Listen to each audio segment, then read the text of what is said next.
ஸ்ரீகுருப்போ நமஹ. நமக்கு வரக்கூடிய விதியை நாம் வெல்ல முடியாது.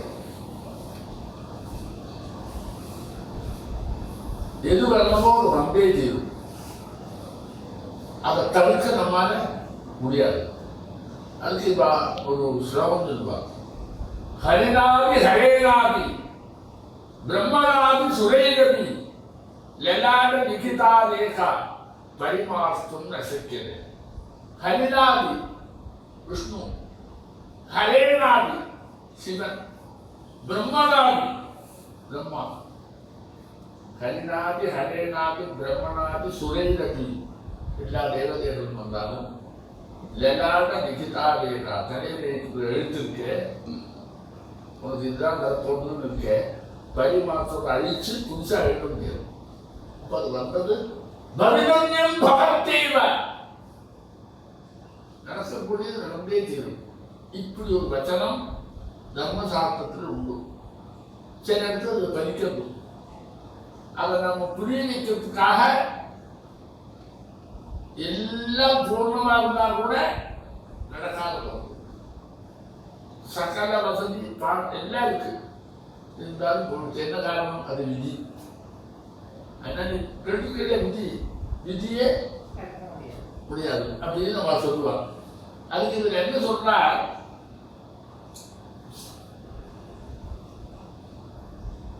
விஸ்வாமித்தர் இருக்காரு, ராமர் கூட்டின்னு போறார். எதுக்குன்னா தன்னுடைய யாகத்தை சம்ரட்சணம் பண்றதுக்கு. தசரதத்தை கெஞ்சி கூத்தாடி கொண்டு போறாங்க. ராமனும் லட்சுமணனும் வந்து விட்டாங்க. அதெல்லாம் முடிஞ்சவங்க வயசாகிட்டே கெஞ்சோம். மெதுவா ஜனக மகாராஜாட்ட போறாங்க. அங்கேயே கல்யாணம் பண்ணி வைக்கிறது. அது விஸ்வாமித்தர் கூட்டின்னு போறார். ஜனக மகாராஜா போறார். அங்க ஒரு தனுசு இருக்கு. அந்த தனுஷை எடுத்து பானத்தை தொடுத்தா சீதையை கல்யாணம் பண்ணிக்கிறான். தனுர்பங்கம் அது கூட்டின்னு போறான். எல்லாருக்கும் சந்தோஷம்.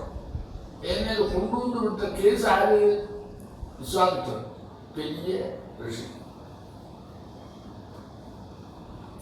அங்க வந்த உடனே அந்த தனுஷை பங்கம் பண்ணின உடனே கல்யாணம் நிச்சயம் பண்ணான். அதுக்கு சீதைக்கும் ராமனுக்கும் இப்ப சொல்ற கல்யாண நிச்சயம் பண்ணத்தை, அந்த நிச்சயம் பண்ண ஒரு செட்டு இருக்க அழகு அதை சொல்றாங்க. அந்த ஜனக மகாராஜாவுக்கு கிடைச்சிருக்கிறது மாப்பிள்ளை யாரு? சாட்சாத் ஸ்ரீமன் நாராயணன். ஜனக மகாராஜுக்கு யாரு மாப்பிள்ளையா வந்துருக்கிறாரு? அவன் தான் ராமருக்கு அவதாரம் தானே. அதுக்கு முன்னாடி யாரு? ஜாமாதா புருஷோத்தமாக. ஜாமாதா ஜாமாதான்னா மாப்பிள்ளை அர்த்தம். ஜனங்களுக்கு கருத்து ஜாமாதா யாரு? புருஷோத்தமாக. புருஷோத்தமன்னா ஸ்ரீமன் நாராயணன். அதுதான் நம்பர் 1. பகவதி லட்சுமி ஸ்வயம் கன்யகா. அந்த சீதையாரு லட்சுமி, மகாலட்சுமி. அவள் கிடைச்சிருக்கான். தனக்கு கன்னிகையா வந்தவள் யாரு? ஜனகருக்கு கன்னிகையா வந்தவள் யாரு? சீதா. அவள் மகாலட்சுமி. வந்திருக்கிற மகாலட்சுமி வந்திருக்கிற மாப்பிள்ளை யாரு? ஸ்ரீமன் நாராயணன். பேரு சீதாக்கு அவளுக்கு, அவனுக்கு ராமன் பேரு. அவள் 2 பேருடைய தரம் என்ன? அவள் அவள் நாராயணன் புருஷோத்தமன். இவளாரு லட்சுமி தேவி. அதோட நிற்கலை. தூதோஜஸ்ய பபூவ கௌசிக முனி. இது செலுத்து வைக்கிறதுக்கு வந்தவனாரு? விஸ்வாமித்திரன். யஜ்வா வசிஷ்ட நடத்தி வைக்கிறவனாரு? வசிஷ்டர், பெரிய புரோகிதர். கொடுக்கிறவனாரு? ஜனகன். பொண்ணை கொடுக்கிறது ஜனகன் தானே. ஜனகன் தாதா ஸ்ரீ ஜனகா. கொடுக்கிற வேலையில என்னது? ஏகாதசஸ்தா கிரகா, எல்லா கிரகங்களும் 11 உட்கார்ந்து நல்ல வேலை. இதெல்லாம் ரொம்ப பர்ஃபெக்டா இருக்கு. எப்படி இருக்கு? ஜாமாதா மாப்பிள்ளை யாரு? நாராயணன். பொண்ணாரு லட்சுமி தேவி. இதை நடத்தி சேர்த்து வச்சவர் யாரு? கௌசிகர். விஸ்வாமித்திரர். அதை நடத்தி வைக்கிற புரோகிதர் யாரு? வசிஷ்டர். எல்லாம் நம்பர் 1. கன்னிகால் ஆனந்த ராஜா ஜனகராம மகாராஜா. அந்த வேலையில 11 எல்லா கிரகமும் வந்திருக்கு. சர்வேஷாம் கிரகானாம் சுப ஏகாதசஸ்தான பலசித்தி வந்திருக்கு. என்ன சேர்த்து கிம்ரூமஹா, என்ன சொல்லுவேன்? பவிதவ்யதா பதவிதே.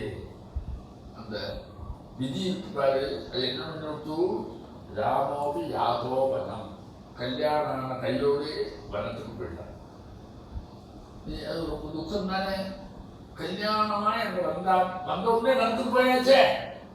ஒரு ஆணும் பொண்ணும் கல்யாணம் ஆனதுக்கு அப்புறம் 2 காட்டுக்கு போச்சுன்னா நமக்கு பிடிக்குமா?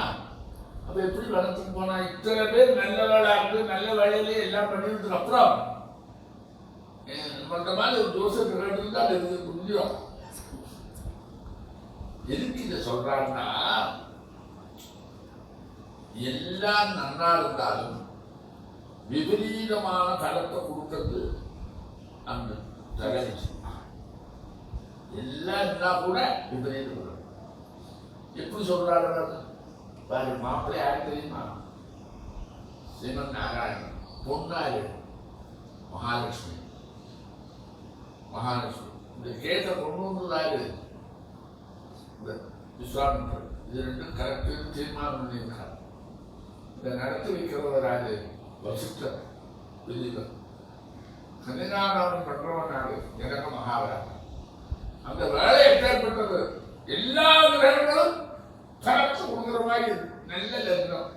இத்தனை நடந்தது. கல்யாணமும் நடந்தது. கல்யாணம் பண்ண கையோடையே நாம காட்டுக்கு போயிட்டான்.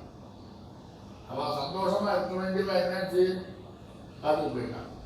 அதுலேருந்து நீ நினைச்சுக்காது, எது பவ்யதவ்யதா நடக்க போறதோ விதி, அந்த விதியை நாம மீற முடியாது அப்படின்னு இதுல தெரியலையா அப்படின்னு சொல்றாங்க. எதுக்கு இதை சொல்றாங்கன்னா, நம்முடைய முயற்சிகள் பலது நம்ம ஏமாத்தும். ஏமாத்துனா அது நம்முடைய குறைங்கிற அர்த்தத்தில் எடுத்துக்கூடாது. நம்ம விதி அப்படி கொண்ட விட்டுறதுன்னு அர்த்தம். அது நம்ம குறையாது. நாங்க சரியா பண்ணாலே அதனால ஒச்சு சொல்ல முடியாது. இது யாராவது சொல்ல முடியுமா?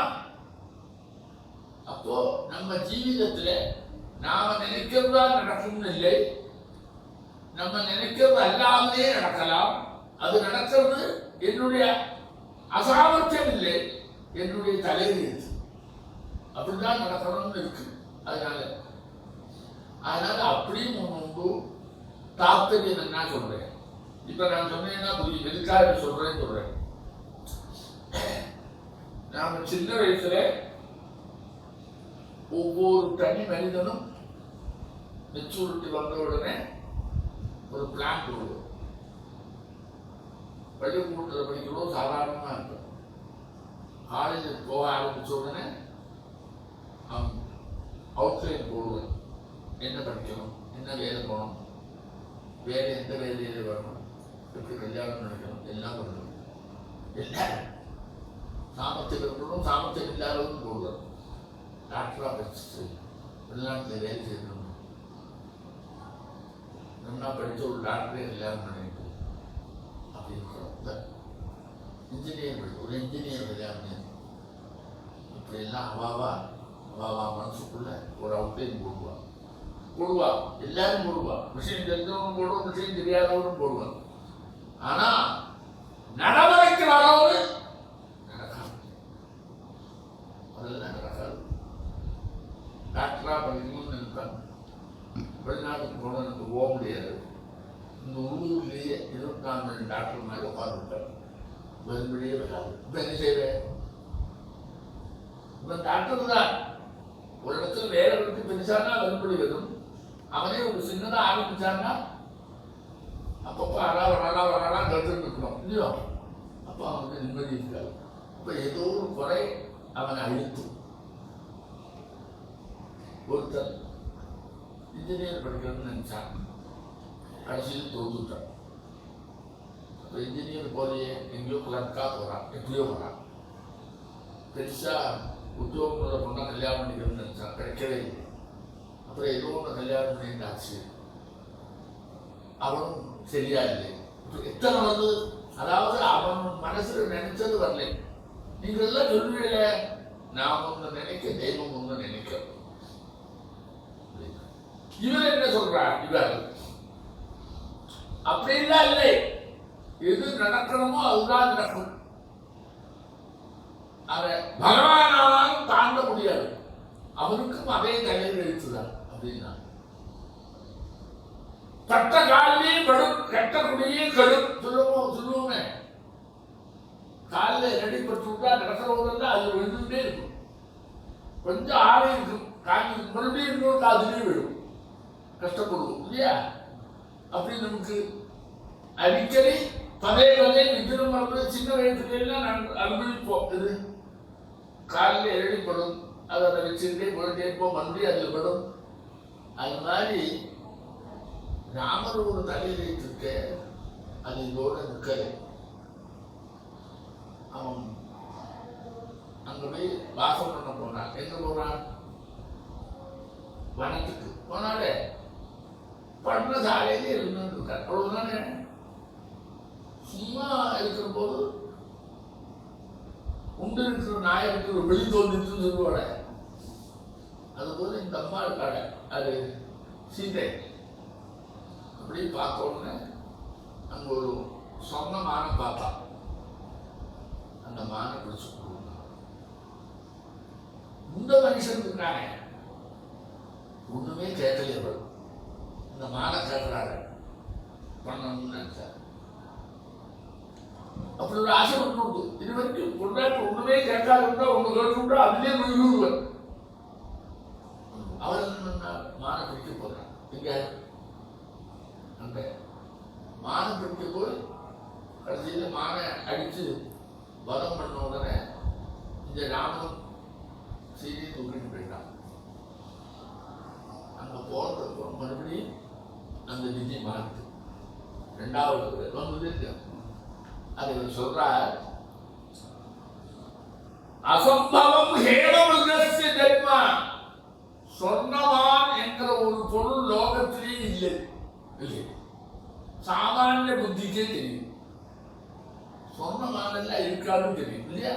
அசம்பவம் ஹேமமிருகஸ்ய ஜன்மா.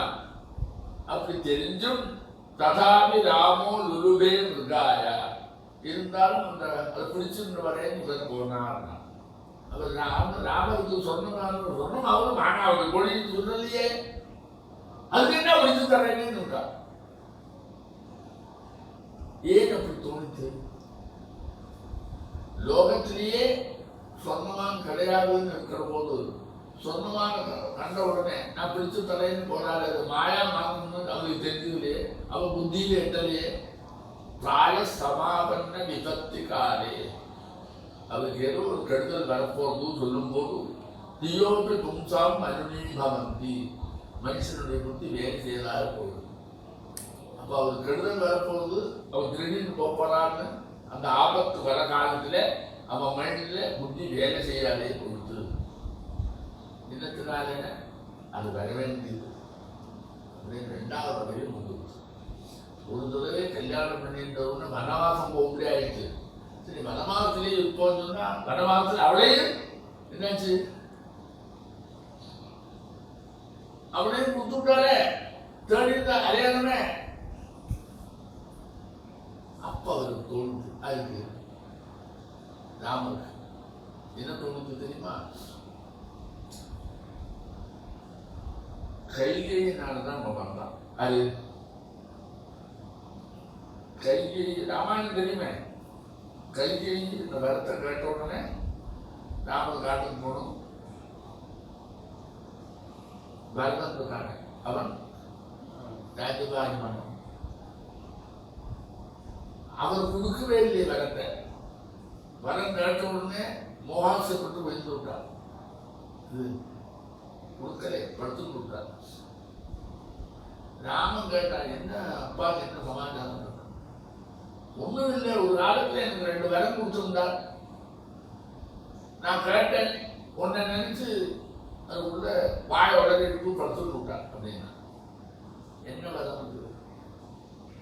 என் பிள்ளை ராஜ்யபாரம் பண்ணணும், நீ காத்துட்டு போகணும், நீ 14 நிமிஷம் காத்துட்டு போகணும். அதை கேட்டேன், அவர் கொடுத்துருந்தானே தரத்தானே வாங்கணும். அவர் அதுக்குள்ள பேசாத கொடுத்தார்.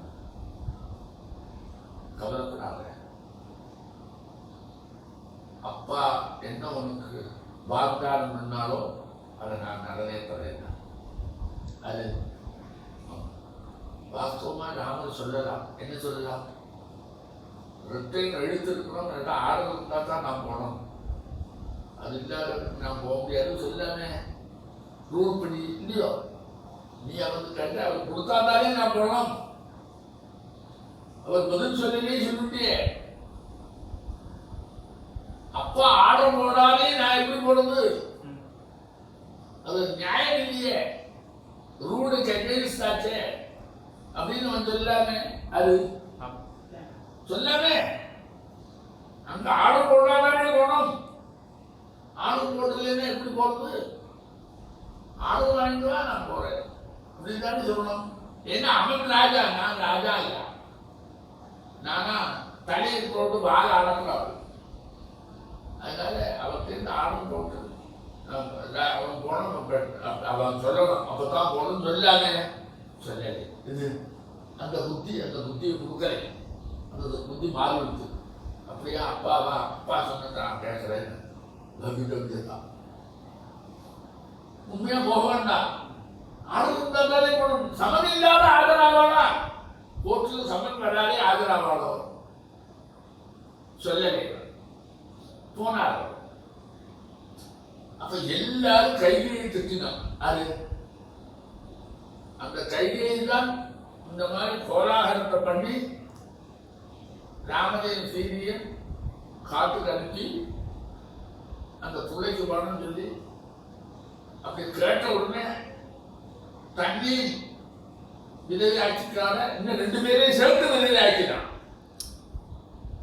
அவர் செத்து போயிட்டாரு, காரணம் இதுதான். அப்ப அவ பெரியாரோட நிற்கலை. கௌசல்யும் சுமித்ரையும் விதவி ஆக்கிறார. ஒரு ஆம்பளையாளன் தானே இருக்கா 2 பேரும். அவளுக்கு நாசத்தை கொடுத்தான். அதுக்கு தசரதன் இல்லாத ராஜ்யத்திற்கும் ராஜாவா ஆயிடுச்சான். இந்த 2 வெளியில போக சொன்னான். அவளுக்கு ஒன்றும் கிடைக்கல. அவன் பிள்ளையும் என்னது நான் ஏற்றுக்க மாட்டேன்னு விட்டான், போயிட்டான். அவன் நினைச்சது நடக்கவே இல்லை. என்ன நடந்தது? கஷ்டப்பட்டு ஒரு வரத்தை வாங்கினாங்க, வரம் நடக்கலையே.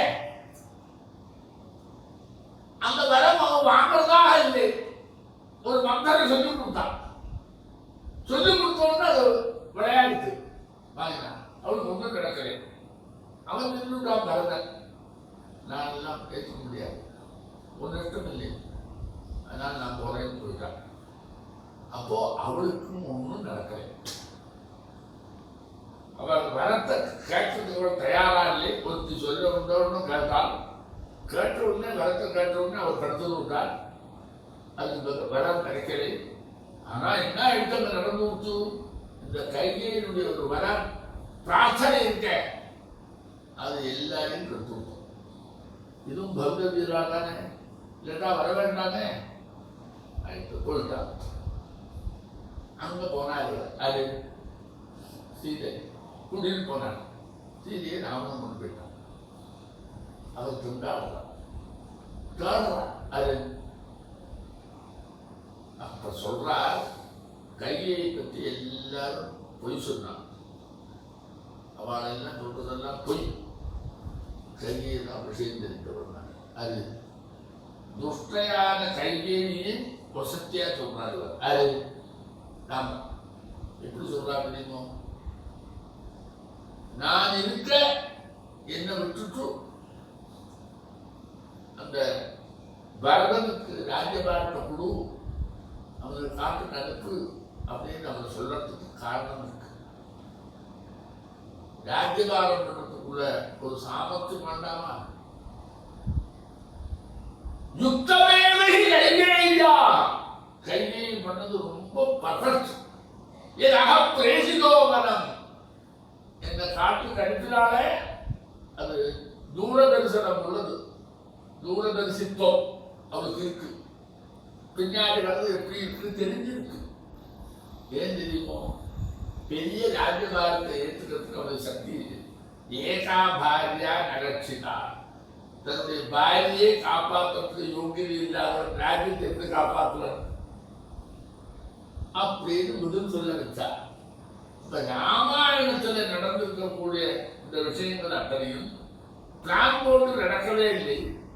அவாவா தலையெழுத்து என்னவோ அந்த தலையெழுத்துபடியே நடந்திருக்கு. அதனால விதிய நாம மீறவே முடியாது. இது விதியை மீறி ஒரு காரியம் பண்ண முடியாது. அப்படி நடந்ததை நினைச்சுக்கிட்டு நம்ம ஏமாந்து போனோமே நீ நினைக்காத, அதுதான் தலையெழுத்துன்னா அதுதான் நடக்கும் அப்படின்னு சொல்றாங்க. அதனால நம்மள்கிட்டையும் செல்வது நமக்கு என்ன படிப்புன்னு தெரியுமோ? எல்லா இருந்தும் முடியாத போச்சுன்னு சொன்னா என்னுடைய அகாமத்தை நினைக்காத, உன் தலையில அவ்வளவுதான் எழுதிட்டு அதுக்கு மேல ஒன்று கிடைக்காது அப்படிங்கிற சமாதானத்தை பண்ணமே தவிர தன்னுடைய குறவுன்னே நினைக்கப்படாது அப்படின்னு ஒரு பிடிப்புங்க. அப்படி ஒன்று நமக்கு வரலன்னா நாம நொந்து நொந்து மனசை கஷ்டப்பட்டதுடைய திண்டாடுவோம் இல்லையா? பழைய காலத்துல கிராமாந்தரத்தில் இருக்கிறவர் கடை அவன் என்ன சொல்லுவாங்க தெரியுமா? ஒருத்தன் கடன் கொடுத்துருக்கான் பாட்டக்காரனுக்கு, நடந்த கடை பாட்டக்காரனுக்கு கடன் கொடுத்துருக்கான். இவன் கல்யாணம் பண்றான். கல்யாணம் பண்றதுக்கு வரதட்சணை 300 ரூபா கொடுக்கணும். எத்தனை? 44 சொன்னேன். இப்போ 300 ரூபா பிள்ளைன்னு சொன்னாங்க. இந்த பாட்டுக்காரன் போய் அந்த ரூபாயை வாங்கிடுவா. இன்னைக்கு எல்லாம் 300 ரூபான்னு பெரிய விஷயம். 1 ரூபாயே பார்க்க முடியாது. ஆனா காரணம் சின்னிதான் பார்ப்போம். இவன் போனா போய் நடந்து சொன்ன அப்பா அவங்களோட பணம் சொல்லே முடியாதுன்னு சொல்லிவிட்டாங்க. என்ன பண்றது? கிரகப்படை விடுங்க, ஒரே வார்த்தை தான். அப்ப அப்படி ஒண்ணு நமக்கு அப்படி வரும்படியா என்னுடைய கிரகம் எனக்கு தப்பா கொடுத்துருக்கு அப்படின்னு ஒரு வார்த்தை வந்ததுனால அவன் இன்னொரு இடத்துல பார்த்துட்டு அந்த காரியத்தை நடத்தினான். அது கிடைக்கலேன்னு அதுவே முயற்சி பண்ணிட்டு இருந்தான்னு அவன் கெட்டுப்படும். அப்படி ஒரு ப்ளஸ் பாயிண்ட் இது கொண்டு இருக்கு. தலைநேற்றினால வந்திருக்குங்கிற மனோபாவத்தை வரவேற்று விட்டா அடுத்த வேலையில் ஈடுபட்டு அதை சரி பண்றதுக்குள்ள ஒரு தெம்பு வருது. அதுதான் அந்த காலத்தில் உண்டு. ஏதோ தலையெழுத்து கிராமப்படை போ விடு அப்படின்னு அந்த ஒரே ஒரு வார்த்தை இப்படிதான் சொன்னார். என்ன சொன்னார்? இல்லை சரி விடு கிரகப்படை விடு. உடனே புத்தி மாறி எடுத்து வேற ரூபாய் வாங்கிட்டு காரியத்தை நடத்தியாச்சு. நீ அவங்ககிட்ட தான் போனோம்னு சொல்லி நின்று போனேன்னா அது என்னைக்கும் கிடைக்காது. அப்ப இன்னொரு இடத்துல திருப்பி விடுறதுக்கு இந்த மனசுல வந்து ஒரு சந்தோஷம் இது வருது. மாறுபாடு கிரகப்படையினால விதியினால வந்தது. அதனால அதை நம்மளோட பிரயோஜனம் இல்லையே. அப்படிதான் நம்முடைய வாழ்க்கையிலேயும் நாம நினைச்சது சரியானபடி நடக்காத போச்சுன்னு சொன்னா நம்முடைய முறையாற்றலும் கஷ்டப்படாமல் அடுத்தது என்ன பண்ணணும்? எல்லாரும் தலையில இருக்கு அப்படின்னு நினைச்சு நம்முடைய முயற்சியை மறுபடியும் திருப்பி பண்ணினோம்னா நாம் அந்த ஜீவிதத்தில் ஜெயிப்போம். இரண்டா ஜெயிக்க மாட்டோம். உங்க 2 பேருக்கும் தெரியணுமான ஒரு ரெண்டாவது சொல்றேன். இந்த சிஏ எழுதுறவா இருக்காங்க, ஃபர்ஸ்ட் பரீட்சை போனா ஃபர்ஸ்ட் கிளாஸ் பார்க்கணும். முதல் பரீட்சை பாரு, அந்த ஃபைனல் வந்து பாரு, அது படாபடான்னு இருக்கும். முதல் பரீட்சை பாஸ் ஆகிடும். அப்புறம் மெதுவோடு விழுந்து விழுந்து போச்சு. அதில் போச்சு 6 மாதம் 6 மாதம் போயிட்டே இருக்கும். அப்புறம் போன உடனே ஜெயிக்கவே ஜெயிக்காது. அப்போ என்ன செய்யணும்? அதெல்லாம் விட்டு சாதாரண வேலைக்கு வந்து அது விதி. ஏன் தெரியுமோ? அது ஒரு வேடிக்கை கூடாது. ஒவ்வொரு பேப்பர்லையும் இத்தனை மார்க் வாங்கணும், ஆனா கூட்டு மார்க் எக்ஸ்ட்ரா வாங்கணும்னு இருக்கும். எல்லா பேப்பர்லயும் மார்க் வாங்கிருப்பேன் பாஸ் மார்க். இந்த கூட்டுறவு எக்ஸ்ட்ரா ஒரு 10 சேரணுமே, அது இருக்காது. அதாவது எல்லாத்தையும் கூட்டினா எல்லாம் 35 மார்க்கு சொன்னா எதிரியாவது ஒன்றில் 40 இருக்கலாம் அப்படின்னு சொல்லியிருப்பேன். எல்லாம் 35 பாஸ், ஆனா 40 மார்க்ஸ் இருந்தா இது பாஸ் ஆகும் அப்படின்னு வந்தோம்னா அத்தனை பேரும் கீழே போயிடுவார். இது விதி. எத்தனை பேர் போயிருக்காங்க நம்மள? ஏன்னா யோகியது இல்லாதவனே அது பாஸ் பண்ணி வச்சு பெரிய வேலை வைக்கணும்னு நம்மளோட நினைக்கிறோம். அதை எட்டி பிடிச்சா ஒவ்வொரு 6 மாசமும் தோத்துக்கிட்டே இருக்கு. அப்போ அது முடியுது. அதனால சிலதெல்லாம் நம்முடைய முயற்சி பலிக்கலைங்கிற அடையாளம் நம்ம தலையில இருக்கும் ஒரு காரணம், நம்ம தலையில இருக்கும் ஒரு காரணம். அதனால அதை நாம் வச்சிருந்து நமக்கு அவ்வளவுதான் பாக்கியம். நமக்கு அது கொடுப்பனே இல்லை. தமிழ்ல சொன்னா கொடுத்து வைக்கிறேன், பாக்கியம் இல்லை, எனக்கு அதிர்ஷ்டம் இல்லை சொல்றாங்க. அப்படி ஏதாவது சொல்லி நம்ம சரி பண்ணாதான் அடுத்த ஸ்டெப் எடுத்து வைக்க முடியும்.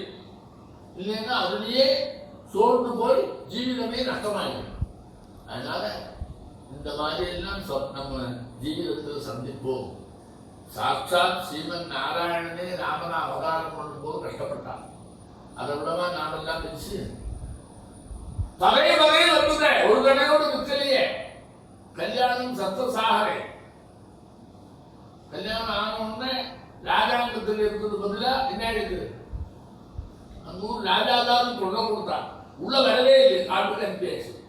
சரி, காட்டுக்கு அனுப்பினா போடா போகுதுன்னா காட்டுக்கு அவளே கொடுத்துட்டான். அப்புறம் திருப்பி வந்து அதிரி போகுது. திருப்பி வரவோடு அங்கேருந்து நேரம் இங்க வந்தான். வந்த உடனே அவன் கர்ப்பவதியா இருந்தான். அது சீதை. அந்த ஊர்ல ஒரு வண்ணாதான் தெரியுமே. அவன் என்ன பண்ணா, அவன் கொண்டாட்டி எங்கேயோ போய் ராத்திரி வரவும் ஒரு நாளைக்கு வேற எங்கேயோ இருந்துட்டு வந்துட்டான். நீ ராத்திரி வேற எங்கேயோ இருந்த ஏற்றுக்க மாட்டேன். அவன் வாய் நல்ல வாய் இல்லை. அது இந்த கொண்டாட்டி 10 மாதம் சீதி இருந்தா அவரே ஏற்றுட்டு வந்தா ராமர். நான் ஒரே ஒரு நாளைக்கு முழக்கிறாவது ஏற்றுக்க மாட்டேன்னு சொல்லியிருந்தா. இது 10 மாதம் சீதை ராமன்கிட்ட இருந்தால் அவரே ஏற்றுக்கிட்டார்கள். நான் ஒரு நாளைக்கு எங்கேயோ போனேன் இருந்தால் இவ்வளவு கணக்கம் பார்க்கிறேன், நான் ரொம்ப சுத்தமா இருக்கணும்னு சொன்னேன். ராமன் என்ன வேணா பண்ணலாம், என்னாலே ஏற்றுக்க முடியாது. அது இது இப்படி எல்லா இடத்துலையும் போயிடும். எல்லா இடத்துலையும் போய் வந்த உடனே என்ன ஆயிடுச்சு? ராமர் காதல் விழுந்து லட்சுமணனை கூப்பிட்டார். அபவாதத்தை வாங்கினா போகாது. ஏன் தெரியுமா? அந்த அபவாதம் போகாது. அதனால ராமராஜ்யத்தில் ஒரு தப்பு ராஜா பண்ணக்கூடாது. ஒரு காட்டில் ஒன்று அது இப்ப என்ன ஆயிடுச்சு? வந்தாலும் கர்ப்பவதியா இருக்கிறவாழ காட்டில் கொண்டு விட்டார். அவரோட வசிக்கலை, சீனியோடு இருக்கவே இல்லை. இவர் நீ கல்யாணத்துக்கு மட்டும் சொன்னியே, அதுக்கப்புறம் சிவத்துக்கு போனாலே நடக்கலை. இங்க ஒன்று போயாச்சே, விட்டாச்சு. சரி விட்டாச்சே, போயாச்சே. அவர் யாகம் பண்ணா அவளை கூட்டிட்டு வர முடியாது. இவர் தான் அனுப்பியிருக்கார். அதனால கொண்டாட்டி இருந்தும் சொர்ணத்தில் ஒன்று வச்சுதான் யாகம் பண்ணார். அவருக்கு நடக்கலை. சரி யாகம் பண்ணியாச்சே, யாகம் குதிரையை விட்டார். அந்த குதிரையை யாராவது பிடிச்சு வச்சிருந்தா ஜெயிச்சா தான் யாகம் பண்ண முடியும். இந்த 2 குழந்தைகளும் பிடிச்சு வச்சு சீதையோடு லக்னம் குசன். ஆறாரோ வந்தா ஒருத்தராலே அவளால சண்டை போட முடியுது. அவரே வந்தான். சண்டை போடுறது பார்த்தா இவர் இருக்கா. அது அங்கேயே தோத்து போயிட்டார். அது ராமன் அட்ட உள்ள இல்லை. இவர் சமாதானம் பண்ணி வச்சு இப்படி பண்ணார். அடுத்த நிமிஷம் சரி எல்லாருமா சேர்ந்து கடைசியில் எங்குன்னு சொல்றது எல்லாரும் ஒன்னா சேருவாங்க. இல்லை, நேர பூமி பிறந்தா போயிட்டாங்க. 2 பழத்தை எடுத்துன்னு போயிட்டான். ஜீவிதம் எப்படி இருக்கு பாரு, நீ ஒருனா சொல்றீங்க அவன் ஜீவிதம் எப்படி ஆச்சு பாரு, டுவோர்ட்ஸ் ஜீரோ இல்லையா? அப்படி முடிஞ்சிருக்க. அதனால எங்கேயாவது ஒரு தடவை கோடல் தான் இது அப்படின்னு நடக்கிறது. நமக்கு அந்த கதை புரிய வைக்கிறது. நம்முடைய புத்திக்கு என்னத்தை சொல்றது, நாம நினைச்சாலும் அந்த தெய்வம் நினைச்சதுன்னு சொன்னா அதுதான் நடக்கும். தெய்வம் அப்படின்னா அதிர்ஷ்டம். அது நமக்கு இல்லைன்னா என்னதான் சண்டை போட்டாலும் என்னதான் அது பண்ணினா கூட நமக்கு அது கிடைக்காது. அப்படிங்கிற தத்துவத்தை வளர்க்கிறது தான் ராமாயண கதை அப்படின்னு சொல்றாங்க.